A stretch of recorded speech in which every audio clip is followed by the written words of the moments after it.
kjo foto e kom përzgjedh për shkak të peshës emocionale që e ka të konë. Këto jemi 6 fëmijë, dhe kjo është fotoja e parë dhe e fundit, ne si 6 fëmijë që paraqitemi në një foto. Më thënë jeni vëllezër dhe motra? Dhe motra, po. Si jeni 3-3, apo? 3-3 kemi qenë. Kjo foto, pas kësaj foto, do me thënë ne të gjithë kemi ndarë rrugët e tona në jetë.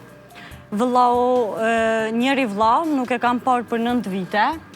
Do të të atër në kohën kur azilantët largoheshin me të madhe nga Kosova, edhe vlau e më ishte, do me thonë, atë grupin e të rinjëve për një jetë më të mirë, ku nuk e kemi taku për 9 vite me radhë, dhe vlau i madh ka ndërruar jetë, dhe kjo foto nuk mund të realizohet më, por e mira që ndronë se ne të gjithë prap jemi së bashku, dhimbja disa njerëz i largan, i distancan, disa njerëz i afron, ata që kemi mbejt, do me thonë, jemi shumë të afër dhe përkrojmë njëri tjetrin në çdo sfidë e jetës. Cili është vllau i madh, ai me syza? Po, ka ndëruar jetë, do me thonë, moshën 29 vjeçare. Kur? Në vitin 2016. 2016. Po. Edhe me kaq do ta kisha përmbyll atë foto, po kjo ka qenë pesha emocionale për cilën edhe e kam zgjedh.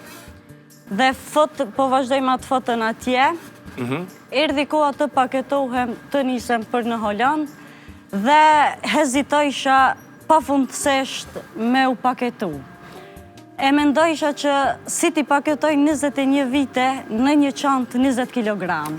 Dhe ishte shumë e vështirë. Nëna ime e kuptoi hezitimin tem, më thoshte, po paketau moj vaj se kime shku për tërë jetën atje, të duen gjëra, të duen kështu.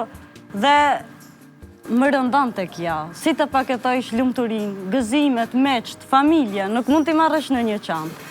Kështu thash që zemra është çanta më e madhe që barti me vete, e ajo mban të gjithë njerëzit që duam.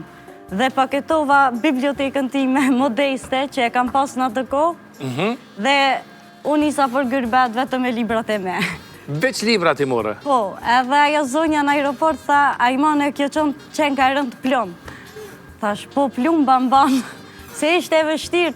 Unë kam thënë gjithmonë se nuk do t'alija as njerë Kosovën, por prapse pra faleminderit Kosovës, faleminderit edhe Hollandës për mundësit dhe kjo është ajo. I ke tani këto libra atje në Hollandë? Po, i kam arrit ta bëj një bibliotek me tituj deri në 200 tituj nga Kosova, që kam bart libra, do me thamë 5-6 një herë, 10 një herë, kështu. Jam duke ndërtu një librari shqip. Ajo për momentin është personale, po ndoshta në të ardhmen edhe do t'a dhuraja, pse jo, të janë librat shqip gjithku në botë. Okej, faleminderit shumë, histori shumë e bukur. Edhe kë ka qenë momente më vendimtar në jetën time, në një moment që kam qenë duke qajtur, por nuk vrejem në foto. Këto e kam bërë në shkrimin e parë të librit tim të parë në hirin e një jete, dhe ka qenë një moment shumë do me thënës për mua si individ, sepse kam arritur që nga dhimbja të krijoj diçka që ne sot e quaj martë, edhe ndoshta dikush e gjenë vetën në ndonjë thënie, indiman, në ndonjë pozitë, si që janë personazhet e libravt me. Dhe kjo është.